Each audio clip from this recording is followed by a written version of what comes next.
দুই নাম্বার আল্লাহ হাবিব বলেছে কারো শরীরে যদি জাদু করা হয়, সেহের করা হয়, জাদুর কারণে মানুষের শরীরে বিভিন্ন রোগ সৃষ্টি হবে।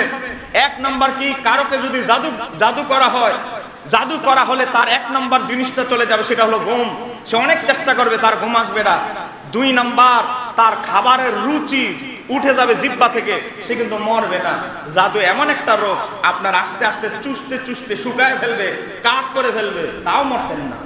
কারণ এটা এমন একটা খারাপ জিনিস, এটা কিন্তু একটা রোগ। আপনি ডায়াবেটিস বলেন, অমুক বলেন, যেমন একটা রোগ, জাদু এটা একটা রোগ।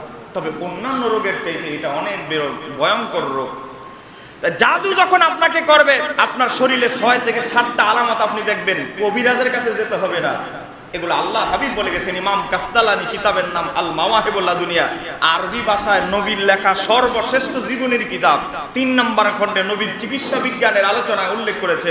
1 নাম্বার দেখবেন আপনার রুচিটা কমে যাবে। 2 নাম্বার আপনার শরীর অস্থির হয়ে যাবে, শরীরটা জ্বালাপোড়া করবে, হাতের পাতাগুলো জ্বলতে থাকবে, রানগুলো জ্বলতে থাকবে, বুকটা এমন ভাবে মনে হবে যেমন হার্টবিট বাড়তেছে, ধরপড় করবে। মাঝে মাঝে দাঁড়াবেন, মাথা এমন ভাবে চক্কর দিবে, মনে হয় যেমন জমিনে পড়ে যাচ্ছেন, কিন্তু পড়বেন না, আছেন কিন্তু দাঁড়ায়, মনে হবে যেমন পড়ে যাচ্ছেন। মাঝে মাঝে মনে হবে আপনার মাথা দিয়ে গরম আগুনের মতো ধোঁয়া বের হচ্ছে। তো এই পরিস্থিতি যখন দেখবেন, মাঝে মাঝে দেখবেন অনেক সময় আপনাকে যেই ব্যক্তি জাদু করবে ক্ষতি করার জন্য, আপনার সবচেয়ে বেশি করার চেষ্টা করবে, আপনি যেই রাস্তা দিয়ে চলাফেরা করে ওই জায়গায় খাদানোর চেষ্টা করবে।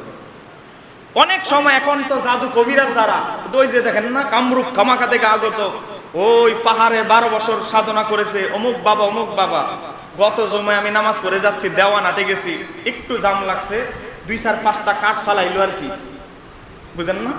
অমুক বাবা রাঙ্গামাটি থেকে, পাহাড় থেকে, অমুক থেকে আগত। আজকে দেখেন এক ভাইয়ের সংসারের সাথে আরেক ভাইয়ের সংসারে গন্ডগোল, পাশের দোকানদারের সাথে পাশের দোকানদারের সমস্যা, তার বেচাকেনা যেন বন্ধ হয়ে যায়। একটা মেয়ে প্রতিহিংসা, পার্শ্ববর্তী একজন ভাইয়ের মেয়ে, তার মেয়ের বিবাহ যেন না হয়, বন্ধ করে দিয়েছে।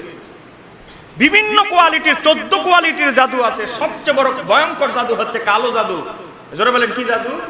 কালো জাদু। এটা হচ্ছে সবচেয়ে বেশি খারাপ। তা যেই কথা বলতেছিলাম, তা আপনি দেখবেন খাবারের অরুচি, হাত পা গুলো জ্বলবে, বুকটা ভয়ঙ্কর হার্টবিট বেড়ে যাবে, আপনার ঘুম আসবে না, আপনি বিভিন্ন সময় ভয় ভীত অবস্থায় থাকবেন। বিভিন্ন সময়, বিশেষ করে রাত্রেবেলা যখন বিছানায় ঘুমাইতে যাবেন, আপনার শরীরটা আগুন ঢেলে দিলে যেভাবে, এসিড ঢেলে দিয়ে যাবে, পোড়াবে। একটা যাকে জাদুগ্রস্ত করা হয় তার অবস্থা এমন হয়ে যায়। তো এখন একটা লোককে যখন জাদু করা হয়, সে তার ক্ষুধা লাগে কিন্তু খাইতে পারে না। মানুষ না খাইলে কি সুস্থ হবে না অসুস্থ হবে? অসুস্থতা বাড়বে। একটা মানুষ যখন জাদু করা হয়, তার যত বড় ঘুমের ট্যাবলেট যদি 1 ডজনও খায়, ঘুম আসবে না। এখন এই বেচারাকে যে জাদু করার কারণে ঘুম আসলো না, মানুষের ঘুম না হওয়ার কারণে কিন্তু বিভিন্ন রোগ ব্যাধি সৃষ্টি হয়, তার মাথা ব্যথার সৃষ্টি হবে, মাথা ব্যথা বাড়তে থাকবে, মাথা ব্যথার ট্যাবলেট খাবে। সমস্যা হলো এক জায়গায়, হ্যাঁ, সমস্যা যেই জায়গায় সেই জায়গায় পানি না ঢেলে আরেক জায়গায় পানি ঢেলে কোনো লাভ হবে? লাভ হবে। তো এজন্য কোরআনুল কারীমে আমার আল্লাহ তদবির দিয়েছে। সূরা তোহার মধ্যে আয়াত দিয়েছেন, সূরা আরাফে 4টা আয়াত। মনে রাখতে হবে, আপনি কোনো বড় হুজুরের কাছে যেতে হবে না। 4টা আয়াত যখন আপনি পরে পানির মধ্যে ফু দিয়ে পানিটা ঢেলে আপনি গোসল করবেন, আমার আল্লাহ গায়বী ভাবে কোরআনের বদলতে আপনার জাদু কেটে দিবে। জোরে বলেন না সুবহানাল্লাহ। কোরআনে সব চিকিৎসা আছে। সূরা ফালাক, সূরা নাস নাজিল হয়েছে শুধু জাদু বিদ্যা, জাদু রদ করার জন্য। আল্লাহর হাবিবকে জাদু করা হয়েছে কি দিয়ে জানেন? চুল দিয়ে। অধিকাংশ জাদু করা হয় আপনার পোশাক দিয়ে।